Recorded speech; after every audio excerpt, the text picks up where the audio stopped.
Hello दोस्तों, स्वागत है आपका भास्कर क्लासेज में। आज की अपनी इस वीडियो में हम 13 फरवरी 2021 की करंट अफेयर्स के ऊपर बात करने वाले हैं दोस्तों। अगर आप हमारे चैनल पर नए हैं तो इसे लाइक शेयर सब्सक्राइब जरूर कर सकते हैं दोस्तों।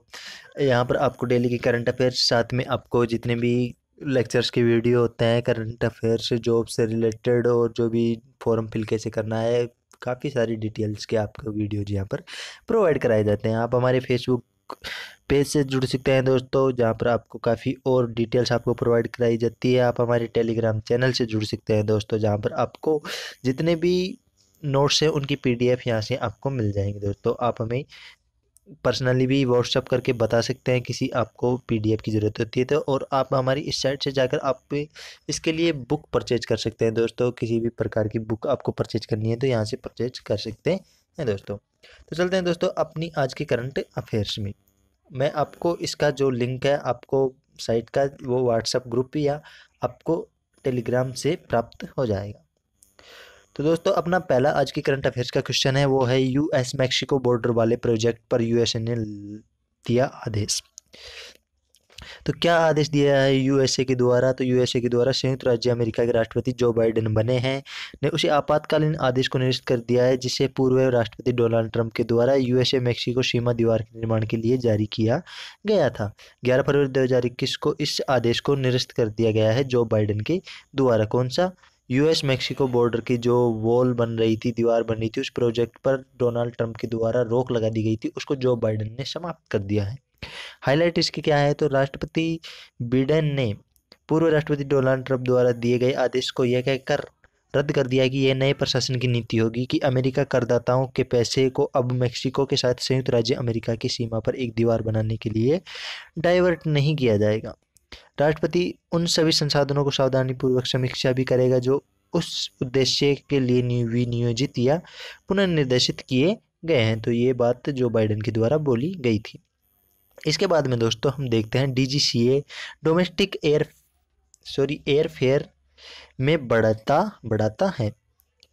इसके बारे में अब दोस्तों देखते हैं। तो नागरिक उड्डयन महानिदेशालय डीजीसीए ने 11 फरवरी 2021 को हवाई यात्रा के किराए में वृद्धि की घोषणा की है। किराया बढ़ाकर 5600 रुपये कर दिया गया है। कितना कर दिया गया है? 5600 रुपये कर दिया गया है। इसकी हाईलाइट क्या है? गवर्नमेंट इस पर क्या अपनी टिप्पणी कर रही है? तो सरकार ने इस बात पर प्रकाश डाले कि विमानन बाजार के खुलने के कारण किराया वृद्धि की आवश्यकता थी। ये एक हाईलाइट दी गई है, गवर्नमेंट के द्वारा टिप्पणी दी गई है। जबकि नागरिक उड्डयन मंत्रालय एमओसीए ने कहा है कि किराया वृद्धि एक नियमित बदलाव था। इन्होंने ये बात कही है। हालांकि विमानन विशेषज्ञ ये कह रहे हैं कि ईंधन की कीमतों में वृद्धि के कारण ये वृद्धि हुई है। इस प्रकार इन सब के अपने अलग अलग मत है, लेकिन सीधी सी जाहिर सी बात है, किराए में वृद्धि कर दी गई है दोस्तों। इसके बाद में दोस्तों नेक्स्ट पे चलते हैं अपने। 2017-2019 के दौरान भारत ने 18 मिलियन हेक्टेयर की फसल खो दी। ये सरकार का दावा है। 2017 से 2019 के दौरान भारत ने 18 मिलियन हेक्टेयर की फसलें खो दी है। तो इसके बारे में और डिटेल्स में बढ़ते हैं। तो सरकार ने 11 फरवरी 2021 को लोकसभा में डेटा साझा किया कि भारत को 18.176 मिलियन हेक्टेयर भूमि पर फसल का नुकसान हुआ है। हाईलाइट क्या है इसकी? तो 18.167 मिलियन हेक्टेयर भूमि पर फसल का नुकसान कुल फल फसली क्षेत्र का लगभग 8.5% है। वर्ष 2017 से 2019 तक बाढ़ के कारण फसल का नुकसान हुआ है। घाटे में से अकेले 2019 में लगभग 10.68 मिलियन हेक्टेयर भूमि प्रभावित हुई थी। 2018 में 2.55 मिलियन हेक्टेयर भूमि प्रभावित हुई, जबकि 2017 में 4.973 मिलियन हेक्टेयर फसली क्षेत्र खो गए थे। सरकार ने आगे भी कहा है कि भारत में अत्यधिक बाढ़ की तीव्रता बढ़ गई है। बाढ़ से उन नए क्षेत्रों को प्रभावित किया है जो बाढ़ग्रस्त नहीं थे। आंकड़ों के अनुसार बिहार, असम और उत्तर प्रदेश के बाढ़ प्रभावित क्षेत्रों को अत्यधिक बाढ़ देखी गई थी। कर्नाटक, केरल, तमिलनाडु, तेलंगाना, आंध्र प्रदेश, महाराष्ट्र, ओडिशा, मध्य प्रदेश, छत्तीसगढ़ और राजस्थान में भीषण बाढ़ देखी गई। राज्यों में अधिक वर्षा के कारण बाढ़ बढ़ गई थी। तो इस प्रकार से कुछ डेटा शेयर किया गया था गवर्नमेंट के द्वारा लोकसभा में। इसके बाद में दोस्तों देखते हैं अपना न्यू जो चौथी बात आती है अपनी, क्लस्टर एनसीजी 6397 में खोजे गए छोटे काले क्षेत्रों की एकाग्रता। तो इसके बारे में देखते हैं क्लस्टर एनसीजी। तो खगोलविदों ने क्लस्टर एनसीजी में 6,997 छोटे ब्लैक होल की सांद्रता की खोज की है। क्लस्टर में दिल में एक बड़े पैमाने पर ब्लैक होल के बजाय छोटे ब्लैक होल को खोज की गई है। ग्लोबुलर क्लस्टर एक घने तारकीय प्रणाली है जो बारीकी से पैक किए गए तारों की मेजबानी करता है। इस तरह के सिस्टम में आमतौर पर बहुत पुराने होते हैं। उदाहरण के लिए क्लस्टर एनसीजी 6,397 ब्रह्मांड जितना पुराना है। इसके बाद में दोस्तों एनसीजी की और ज़्यादा बात करें तो एनजीसी में 6,397 क्लस्टर 7800 सॉरी 7,800 प्रकाश वर्ष दूर स्थित है। इस प्रकार यह में ग्रह पृथ्वी के सबसे निकटतम गोलाकार समूह में से एक है। यह समूह अपने घने नाभिकों के कारण कोर कॉल प्लेस्ड क्लस्टर के रूप में भी जाना जाता है। क्लस्टर के कोर में तारों के सटीक माप हबल स्पेस टेलीस्कोप के साथ किया गया था। इसके बारे में और भी डिटेल्स है दोस्तों, तो एन जी सी 6,397 के बारे में और डिटेल्स क्या है। क्लस्टर को कैडेल वेल 86 के रूप में भी जाना जाता है। यह एक गोलाकार क्लस्टर है जो नक्षत्र आरा में पड़ा है। क्लस्टर पृथ्वी से लगभग 7800 प्रकाश वर्ष की दूरी पर स्थित है। इसमें लगभग 4 लाख सितारे शामिल हैं। सॉरी इकाई। तो क्लस्टर को अच्छी अवलोकन स्थितियों में तहत नगन आंखों से देखा जा सकता है। ये क्लस्टर मिल्की की गैलेक्सी से कम से कम 20 गोलाकार समूह में से एक और जो कोर के डेने से गुजरा है। कोर पतन का मतलब है कि कोर एक घने तारकीय समूह में अनुबंधित है।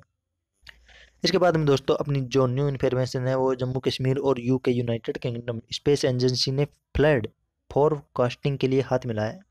तो जम्मू कश्मीर के केंद्र शासित प्रदेश और यूनाइटेड किंगडम स्थित अंतरिक्ष एनर्जी एजेंसी ने प्रभाव आधारित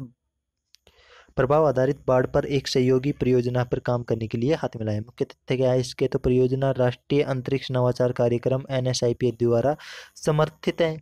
एनएसपीआई कार्यक्रम एचआर वॉलिंग फोर्ड द्वारा ऑक्सफोर्ड यूनिवर्सिटी डी ऑर्बिट एवं एंड शेयर्स एंड पार्टनर्स के सहयोग से किया जाता है। इस कदम के जीवन के लिए अपेक्षित नुकसान, बुनियादी ढांचे में व्यवधान, लोगों को होने वाली चोटों, इमारत के ढहने और अन्य वार्षिक क्षति के संबंध में फलीभूत बाढ़ के खतरों की भविष्यवाणी करने में मदद मिलेगी। जम्मू कश्मीर और यूके की ये एक स्पेस एजेंसी का फ्लड फोरकास्टिंग के लिए मिला हुआ एक समझौता है। इस पर ये दोनों मिलकर काम करने वाले हैं। इसके बाद में दोस्तों नेक्स्ट पर चलते हैं हम। इसकी कुछ और डिटेल्स। ये कदम प्रशासन द्वारा उठाया गया है क्योंकि वर्तमान में यूटी में कोई प्रभावी प्रभाव आधारित बाढ़ पूर्वानुमान तंत्र है। इसके अलावा सिस्टम स्थापित करने के लिए अंतर्राष्ट्रीय सहयोग विशिष्ट है क्योंकि यह पिछली बाढ़ की घटनाओं का विश्लेषण करने में मदद करेगा। इसके बाद में नेक्स्ट जो अपनी इंफॉर्मेशन है वो ये है दोस्तों, मध्य प्रदेश में स्थापित किए जाने वाले चंबल डकैतों पर पुलिस संग्रहालय। तो इसमें क्या हाईलाइट है इसकी, राज्य ने मध्य प्रदेश के भिंड में पुलिस मुख्यालय में एक पुलिस संग्रहालय लॉन्च किया है। यह डाकुओं पर अपनी कहानियों को प्रदर्शित करने के लिए अनूठा संग्रहालय, डाकुओं के द्वारा अपनी कहानियां प्रदर्शित करने का। संग्रहालय में कई अनूठी वस्तुएं हैं जिनका उपयोग डकैतों फूलन देवी और निर्भय गुजर द्वारा किया गया था। ये बॉलीवुड फिल्म सी चंबल के दोकू की मेकिंग के स्टिल्स भी दिखाती है। चंबल के डकैतों से संबंधित कई अन्य सामान पुलिस संग्रहालय में आएंगे। डकैतों की प्रशंसा करने और सम्मान देने के लिए संग्रहालय का निर्माण नहीं किया गया है, लेकिन संग्रहालय उनके अपराधों को प्रदर्शित करेगा, इसके लिए इसका निर्माण किया गया है। संग्रहालय चंबल डकैतों के किसी भी अपराध के रोकने के लिए पुलिस द्वारा किए गए बलिदानों को भी उजागर करेगा। यह पिछले 5 दशकों में लगभग 2000 डिजिटल पुलिस रिकॉर्ड की सामग्री को प्रदर्शन करेगा जो इन डाकुओं की द्वारा हत्या, लूट या अपहरण अपराधों में द्वारा दर्ज कराता है। भिंड पुलिस मुख्यालय के चारों कैमरों में संग्रहालय स्थापित किया जाएगा। इसमें 28 पुलिसकर्मियों की छवियां होंगी जो 30 वीरता पुरस्कार जीतने वाले पुलिसकर्मियों की छवि के साथ डकैतों के लड़ते हुए शहीद हो गए थे। इसके बाद दोस्तों एक इम्पोर्टेंट क्वेश्चन के बारे में बात करते हैं हम, काफ़ी इम्पोर्टेंट रहने वाला है कि विजयनगर कर्नाटक का 31वां जिला बन गया है।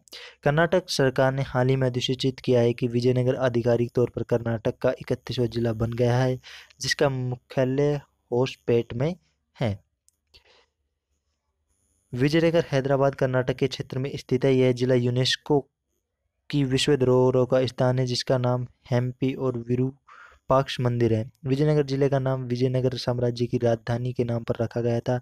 जिले में कर्नाटक भूमि राजस्व अधिनियम 1964 के अनुसार समृद्ध बल्लारी जिले से बाहर स्थापित किया गया था।